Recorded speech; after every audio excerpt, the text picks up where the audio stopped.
can find out more at cspan.org. Coming up now, we'll head to the House of Representatives. Action is getting ready to get underway on the floor there. Thank you so much for joining us this morning. House Speaker Boehner is on the floor. For morning hour debate, the chair will alternate recognition between the parties, with each limited to 1 hour, and each member other than the majority and minority leaders and the minority whip limited to 5 minutes each, but in no event shall debate continue beyond 10:50 a.m. this morning.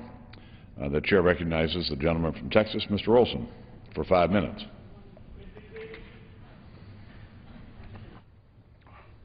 I thank the chair. Mr. Speaker, I rise today in strong support of H.R. 1473, a continuing resolution which will fund our government and, most importantly, our troops' families for the rest of the fiscal year, and will help generate a better environment for job creation. With this final agreement, while this final agreement is far from perfect, more cuts going forward are absolutely needed. This agreement is a victory for the American people. At $38.5 billion in cuts, H.R. 1473 represents the largest spending cut since World War II. Domestic spending will actually fall by 4% this year with the passage of this CR. We accomplished this historic cuts just months after President Obama asked Congress for a spending freeze. That would have meant zero, nada, nil cuts in spending this year. In fact, our federal government will spend $78.5 billion less than President Obama proposed this year with the passage of H.R. 1473. These historic cuts could not be possible without the strong and constant support of the American people to end the out-of-control spending in Washington. Their voices were heard loud and clear on November 2nd. House Republicans were able to translate the people's call for reining in spending into the largest non-defense spending cut in history. Washington is no longer talking about if we should cut spending.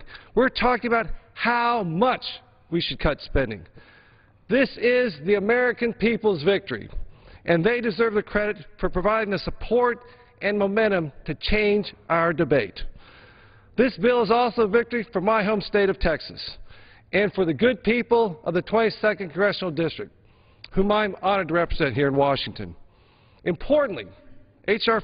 1473 repeals the Dog Amendment, a heavy-handed regulation that was forcing Texas, and only Texas, to violate its own Constitution and spend education funds as the federal government dictated, while giving every other state in the nation the flexibility to spend the funds as they see fit.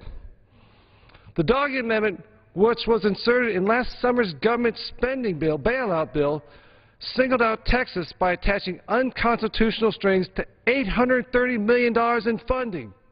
No other state faced such treatment. Teachers across Texas have faced the threat of losing their jobs with this expected shortfall in education money. But passage of this bill will right this egregious wrong to this great state of Texas. Mr. Speaker, passage of this measure today means that we will have succeeded in reducing discretionary spending to pre-bailout stimulus levels. We'll be lowering the baseline for next year's budget, which will result in hundreds of billions of dollars in savings over the next decade.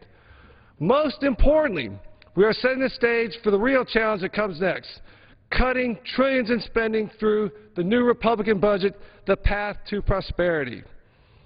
We didn't get into this financial crisis overnight, and we're not getting out of it overnight. But today, for the first time in years, Washington will begin to tighten its belt, just as families across America do every day. This is just the beginning of an important first step forward in changing the culture of spending the people's tax dollars with reckless abandon. America is open for business again. I urge my colleagues to vote for H.R. 1473. I thank the Speaker and yield back the balance of my time. The gentleman yields back the balance of his time. The chair recognizes the gentleman from Pennsylvania, Mr. Altmaier, for 5 minutes.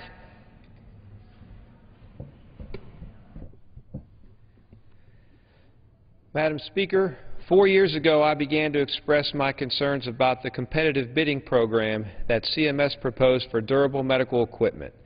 The goal of the program was laudable, to save money and cut waste, fraud, and abuse from the Medicare program. But the implementation of the program has been fraught with problems. This issue is of particular importance to me because the Pittsburgh region, which I represent, was one of the first 9 regions chosen by CMS to implement the competitive bidding demonstration. As I learned more about the design of the program, it became clear that CMS did not foresee the unintended consequences that could result, including the possibility that patients could lose the personal relationship they've developed with their local provider, in turn compromising their quality of care, or the possibility that small suppliers, which make up well over 90% of the nation's medical equipment providers, would not be able to compete in the new market. I also realized that Western Pennsylvania would be disproportionately impacted by competitive bidding because of our large Medicare population and the growing medical device industry that is a key to the success of our region's economy. After a poor start to the competitive bidding program in 2008, Congress intervened and passed legislation that I helped introduce to direct CMS to delay the program for 18 months. Critical flaws in the initial bidding process produced fewer competitors, fewer home care services, and a substantial decrease in the quality of care offered to seniors and individuals with disabilities. Congress also instructed CMS to redesign the program to avoid these problems when it conducted the rebid. Last fall, CMS launched the rebid, and this past January the program went into effect in the 9 regions in the country, including Western Pennsylvania. In the first few months of implementation, the worst fears expressed by patients, providers, and members of Congress from both sides of the aisle have been realized. It's clear that despite the delay, the direction from Congress, no significant improvements have been made to the program or the process. Providers who have served beneficiaries for years are closing their doors, and patients have been left confused and unsure where to turn for their care. While CMS hopes the program will ensure beneficiary access to quality medical supplies and services and improve the effectiveness of the payments, the results suggest otherwise. So 2 weeks ago, CMS announced that it would delay the second round of competitive bidding program for 6 months until the summer of 2013. Additionally, the chief Medicare expert at the Congressional Budget Office recently said the CMS competitive bidding process is seriously flawed. This is a good sign, but the round 2 delay does nothing to help the beneficiaries and small businesses that have already been negatively impacted by the round 1. The program continues to be a bad deal for seniors and small business owners. That's why I joined with my colleague from Pennsylvania, Glenn Thompson, to introduce legislation to repeal the DME competitive bidding program. Our bill would fully repeal the program in a budget-neutral manner, not adding 1 penny to the federal deficit. To date, we have 75 bipartisan co-sponsors and over 30 advocacy groups that have endorsed our legislation. I cannot support the DME competitive bidding program when it has become evident that the program will unravel the DME small business community and compromise quality of care for seniors and others who rely on durable medical equipment devices. I will continue to work with Congressman Thompson to advance this legislation, and I would ask my colleagues to join us in this effort to repeal DME competitive bidding. The chair recognizes the gentlewoman from Illinois, Mrs. Biggert, for 5 minutes. Thank you, Madam Speaker, and I rise today to recognize this April as Financial Literacy Month.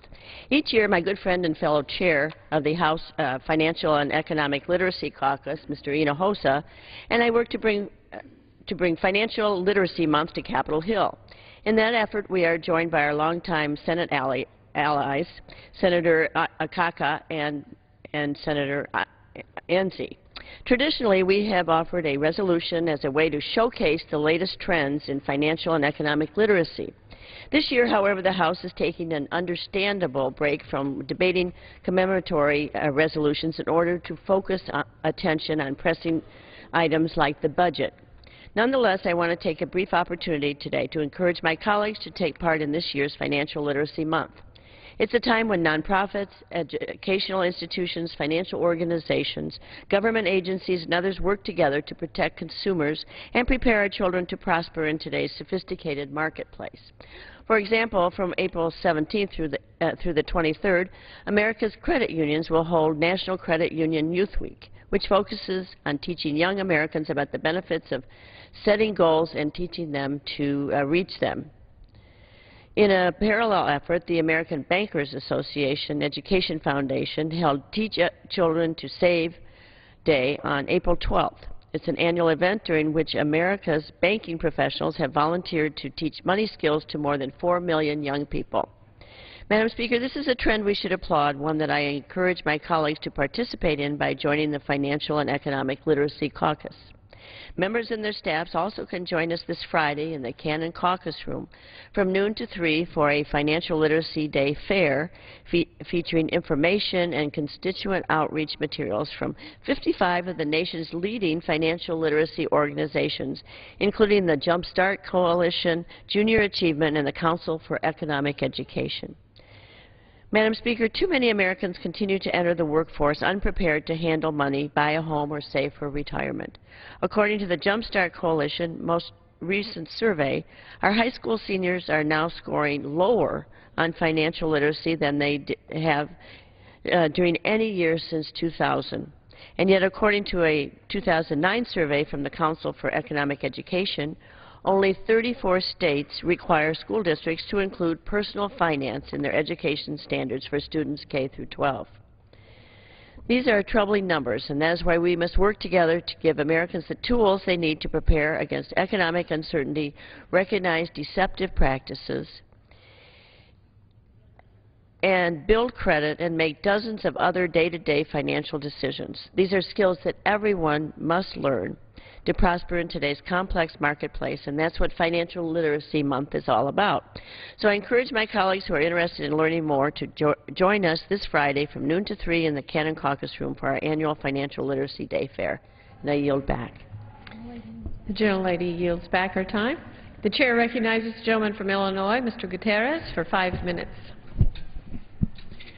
Madam Speaker, I rise today to talk once again about Puerto Rico, but this time it's a little different. I rise to note that Governor Luis Fortuño of Puerto Rico has actually said something I can agree with. Speaking about a proposed gas pipeline, the Republican governor of Puerto Rico said, "We cannot continue to depend on fossil fuels. Gasoducto is fossil fuels." He went on to say, "Tying us down to natural gas for 30 years would be a grave mistake." He was referring to the construction of a natural gas pipeline on an island where beautiful beaches, mountains, and rainforests are both irreplaceable natural resources and part of the economic engine that drives tourism. A gas pipeline that sounds like a dubious proposition. And I agree. Mr. Fortuño spoke those words 2 years ago as a candidate. Sadly, now that he's safely in office, Governor Fortuño has changed his mind. Now he enthusiastically supports not just gas pipelines, but a much bigger, more environmentally disruptive, and more expensive pipeline. And how the construction of this gigantic, supersized pipeline is being handled is another reason I must speak out again on the civil rights crisis in Puerto Rico. The ruling party would rather people not notice that Mr. Fortuño and Governor Fortuño have opposite positions on the same gas pipeline. And so they are working hard to move this project forward under the cover of night. Every day the ruling party answers this question. If you wanted to undertake a potentially dangerous, economically dubious, environmentally disastrous, and extremely unpopular project, how would you go about doing it? Here's the ruling party's answer. You circumvent feasibility studies, you avoid environmental impact studies, you ignore the standard permitting and licensing procedures, and you take every step possible to eliminate public hearings and public scrutiny. But how do you proceed without these necessary safeguards and information? Well, if you're the government of Puerto Rico and you want to build a 92-mile natural gas pipeline over mountains and through forests and lakes and rivers and across critical groundwater systems in Puerto Rico, you would amend the law designed to deal with natural resources so that you can bypass the normal permitting and public process.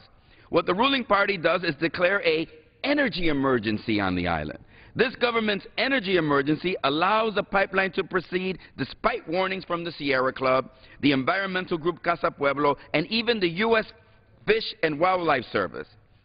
Despite residents' concerns that it would be constructed near schools and churches and residential area, despite geologists noting that it is near earthquake faults and that there have been 2,500 seismic events in the last 3 years on the island, and one just felt all over the island just 2 days ago. The self-described energy emergency also helps hide the fact that you've given a $10 million contract to a pal of the governor who's no experience at constructing gas pipelines. He does, however, have experience skiing with the governor. And maybe that's why you run a slick taxpayer-funded PR campaign that renames the Via Verde the Greenway. So instead of speaking to huge financial, human, and environmental costs, this Orwellian ad campaign calls a gas pipeline over mountains and through the woods and rivers a greenway. Like a lot of people, I think it would be better to be named just Green Away, a magical cleanser that you apply to your forests and rivers and lakes, and it makes them go away, along with the millions of green tax dollars. Here's an even more honest name for this project, the wrong way, because it's wrong to spend the people's money on a project they don't want, hasn't been appropriately studied, and as the newspaper El Nuevo Dia has shown in a series of reports. Candidate Fortuño was right.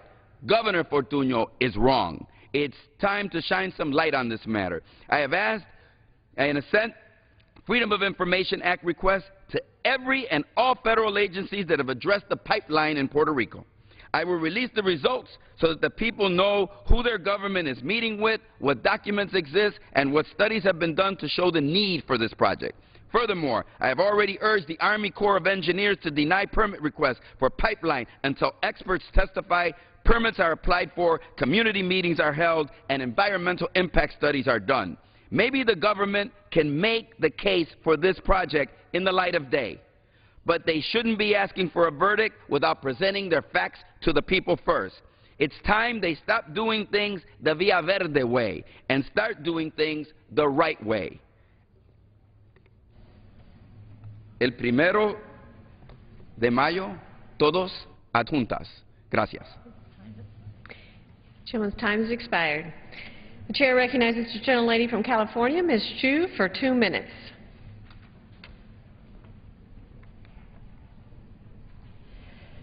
Today, I want to honor a man, Ramon Cortinas, for his many years serving students in our public school system. Ramon recently announced he was retiring as superintendent of the Los Angeles Unified School District. During his distinguished 55-year career in education, he has served as superintendent of schools in Los Angeles, San Francisco, San Jose, Pasadena, and New York City. I had the great privilege to work with Ramon last year when the Los Angeles Unified School District passed a resolution calling for the immediate passage of the DREAM Act. But Ramon was not only a superintendent and advocate, he was a teacher in Aptos and Covina, which is in my district, and a senior advisor to the U.S. Secretary of Education under President Clinton. A lifelong educator, Ramon has taught at every level in the public school system, elementary, middle, and senior high school, and has shaped education policy as a consultant to every entity from Stanford University to the University of California. Ramon came to the Los Angeles Unified School District at a time of great challenge, yet he was able to improve school safety, increase attendance, and reduce the dropout rate. Ramon Cortinas has had an extraordinary record of service, and he changed the lives of thousands of children. And although he will be greatly missed, we must all continue the mission he strived for during his 55-year career, and that is to ensure that every child receives a quality education. Yes, the gentlelady yields back her time. The chair recognizes the gentleman from Florida, Mr. Deutz, for 5 minutes. Thank you, Madam Speaker. Tomorrow, my Republican colleagues will bring a 2012 budget to the floor of the House, a budget that rolls back generations of progress and, quite simply, ends Medicare as we know it. 50 years ago, before Medicare and Medicaid were signed into law, Americans preparing to retire faced tremendous uncertainty. Private health insurance was simply out of reach. Savings put away during years of employment could barely cover those bills if they could cover them at all. Seniors were forced to rely on their own children, many of whom were struggling to raise families of their own, to pay for medical care. When the financial support of family and relatives was not an option, elderly Americans found themselves with the choice of a life without the care of doctors or a life of destitution. This was the status quo before Medicare and Medicaid were signed into law, and the American people found it unacceptable. We believed then, as we believe now, that we have a responsibility to ensure that seniors, children, and the permanently disabled, the most vulnerable in our society, have access to quality health care. It was this sense of shared responsibility that Congress codified in 1965 through the creation of Medicare and Medicaid. As President Lyndon Johnson said as he signed this historic legislation, no longer will older Americans be denied the healing miracle of modern medicine. No longer will illness crush and destroy the savings that they have so carefully put away over a lifetime so that they might enjoy dignity in their later years. Today, 45 million seniors depend on Medicare's guaranteed quality benefits. Now this year, as in every year, we find ourselves in the middle of a budget debate. At times, both Republicans and Democrats can be accused of hyperbole. However, it is no exaggeration to say that the Republican budget headed to the House floor tomorrow abandons America's seniors and does away with the concept of guaranteed Medicare benefits. It is no overstatement to say that it hands Medicare over to the private health insurance industry, and it is no lie to say that this plan ends Medicare as we know it. This budget is no path to prosperity. For seniors, it is a path to the poorhouse. You can call it premium support. You can call it a voucher. You can call it a coupon. You can call it the golden ticket if you like. But changing the name won't change the fact that this Republican plan will force America's seniors to hand over most of their income to America's insurers. Maybe instead of premium support, this plan should be called Insurance Company Profit Assistance. By the time the Republican plan begins distributing coupons to seniors in 2022, most retirees will be unable to afford health care. After all, these coupons will be worth only 32% of the insurance bill. According to the nonpartisan analysts at the Congressional Budget Office, in less than 2 decades, a private health insurance plan as good as Medicare will cost about $30,000. Unfortunately, the Republican voucher that will be sent out under this budget plan will only be worth $9,700. This means that there will be an insurance bill worth about $21,000 sitting in the mailboxes of America's seniors. The Republican budget plan is no work of genius.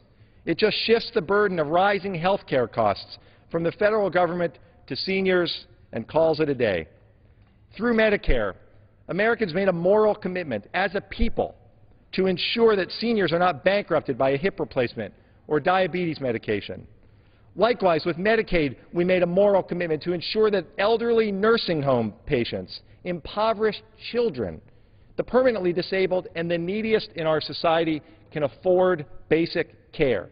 In fact, 2/3 of all Medicaid spending goes to caring for older adults and people with disabilities. The cost of long-term care, like in rehabilitation centers and nursing homes, is prohibitive. Medicaid serves as a lifeline for these individuals, and it is not an expensive program. In fact, compared to private sector health care costs, Medicaid is cheap, growing half as fast. The GOP plan cuts Medicaid when physicians and hospitals can barely afford to treat these patients because of such low reimbursement rates. It's no mystery why Medicaid is beginning to strain state and federal budgets. With so many Americans out of work, enrollment in Medicaid has skyrocketed as more and more families come to rely upon this safety net. I've said it before and I'll say it again. Medicaid is not too expensive. People are too poor. That's why we should be focused on creating new jobs. 100 days into this new Republican Congress and not a single jobs bill, Madam Speaker, this plan is not a price that I'm willing to pay. We can do better. We will do better. America's seniors are watching. And I yield back. Gentleman yields back.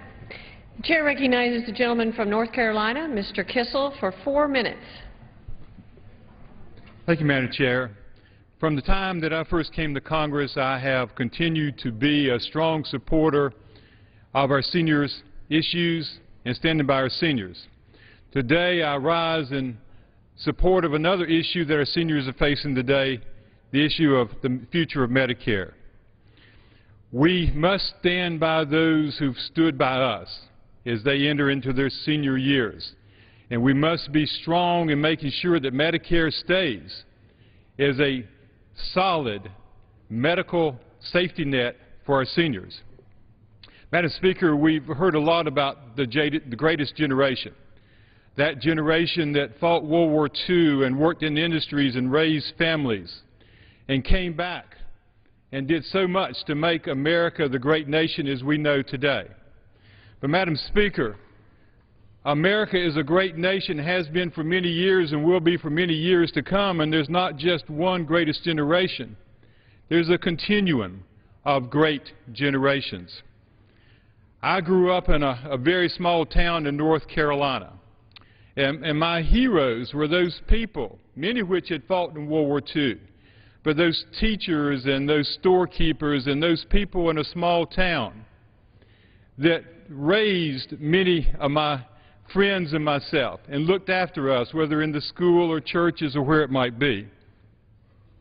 As these people that took care of us become seniors and they continue this throughout the nation for generations to come, we must take care of those that took care of us.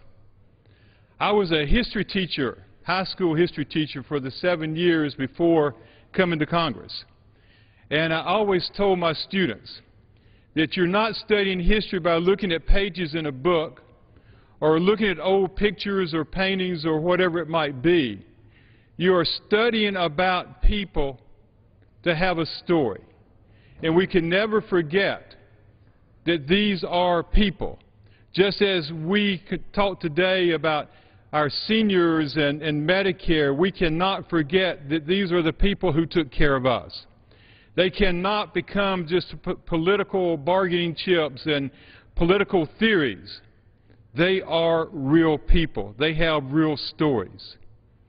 And I want to talk briefly about two people that are especially important to me, as is my mom and dad. My dad grew up in that same small town I did in North Carolina, went and fought in World War II, won a Bronze Star, came back, worked in the post office, and was happy just to be a part of helping in those ways that I talked about before. My mom grew up in Carroll County in Huntington, Tennessee, came to North Carolina as a teacher, and taught many generations, and she's 96 years old, her birthday being last March the 18th. These are the heroes, these are the stories that we know, that all of us have, whether our parents or grandparents, great-grandparents, aunts and uncles, whatever they may be. We cannot forget about them as individuals. We cannot forget about their stories. And we cannot let them become just political bargaining chips. The question that we must ask, Madam Speaker, is why did we need Medicare in the first place? What in our system didn't work, that didn't take care of our seniors, that required Medicare to come into being? And we know the answer to that, and we must continue to have that guarantee of a strong support structure when our medical needs are for our seniors must be met this way. We must stand by our seniors, and I yield back. Gentleman yields back his time. The chair recognizes the gentlelady from California, Ms. Matsui, for 4 minutes.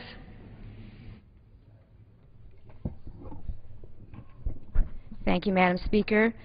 Madam Speaker, I rise today to voice my strong opposition to the Republican budget plan and its effects on America's seniors.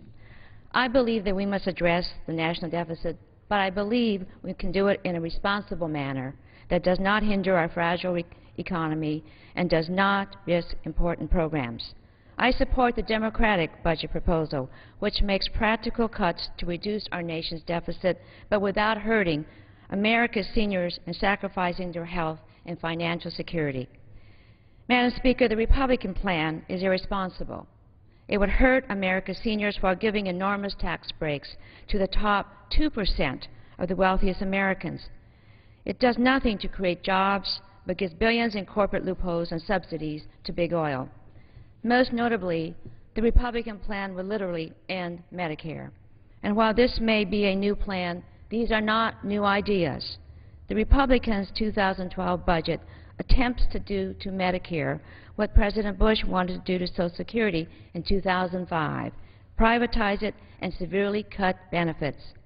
Madam Speaker, can you imagine if we had privatized Social Security in 2005, the way the Republicans wanted to do just before the biggest financial collapse since the Great Depression? Is that what we really want to do with Medicare? We cannot afford to have Wall Street control the fate of our seniors. The Republican plan would convert Medicare into a voucher program that forces seniors to buy costly private insurance plans. It asks seniors, half of whom have less than $19,000 a year in total income, to pay more and get less. If this plan were put in place, the nonpartisan Congressional Budget Office has estimated that the average senior would end up paying nearly 3 times more out-of-pocket expenses.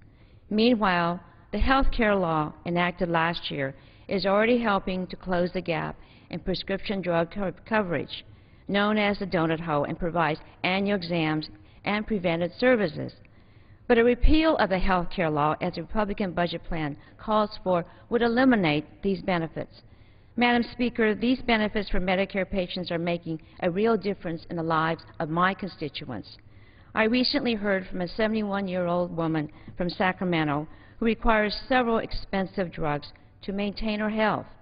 In October of 2010, she was worried about her ability to pay for her medication because she fell into the coverage gap. But she was relieved to learn that she would get $250 in 2010 and that 50% of her costs would be reimbursed this year and even more reimbursed in the future. But now Republicans want to pull the rug from out under our seniors and their families. What is astonishing to me that in addition to privatization of Medicare, the Republican plan also goes after Medicaid. Instead of making real reform to the Medicaid program, the Republican budget calls for converting Medicaid into a block grant program. But that would sharply reduce funding for seniors and low-income Americans on Medicaid so that it would not keep up with health care costs. Medicaid helps keep our seniors in their homes and helps them afford nursing homes if they need them. But the Republican plan will leave seniors on their own and ignores the promise that our country has made from one generation to another. Madam Speaker, the federal budget should reflect our American values that have been passed down for generations, where seniors earn the benefits that they paid into and have been promised, and are able to enjoy their retirement after working hard in their careers.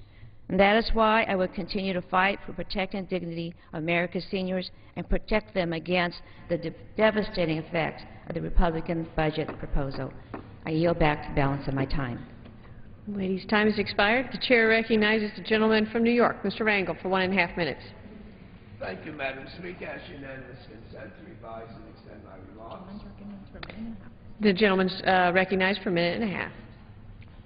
As we're about to close this part of the legislative morning expressions of belief, I would just like to say that for decades, so many people have said that we can't tell the difference from Democrats and Republicans. Well, I think that is over, that the Republicans in their line projected budget have made it abundantly clear that there is a big difference.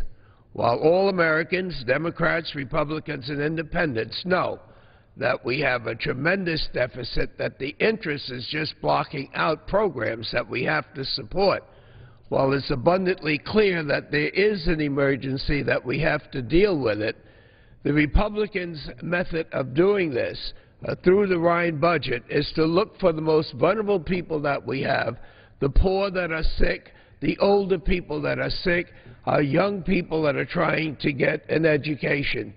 It seems to me, if we take a look at the alternative in investing now for the future of this great country of ours, to make certain that education is a part of what we're doing, investing in our infrastructure so that as we pay off the debt, we are still investing for the future.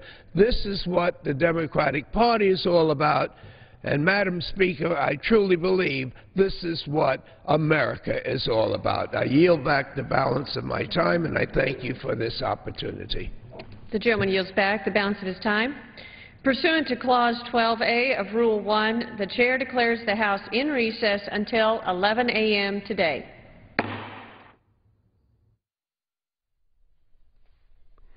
The House returns for legislative work at 11 Eastern. Members will start with the debate rules for considering the